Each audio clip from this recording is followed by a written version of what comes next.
বাবা, তুমি প্রতি ঘন্টায় কত টাকা করে ইনকাম করো? কেন, তা দিয়ে তুই কি করবি? হঠাৎ করে এই প্রশ্ন। আচ্ছা, বলতেছি 200 টাকা করে।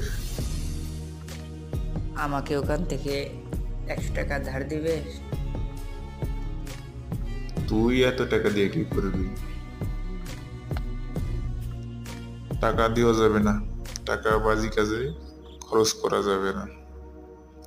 যা, ঠিক মতো পড়ালেখা কর। ছেলে টাকা চাইলেও না করলাম, ছেলে মনে হয় অনেক কষ্ট পাইছে। ভালো কাজে লাগালেও তো লাগাতে পারে। আচ্ছা যাই, গিয়ে টাকাটা দিয়ে আসি। কিরে বাজান, রাগ করেছিস? এই নে টাকা, খারাপ কোনো কাজে লাগাস না।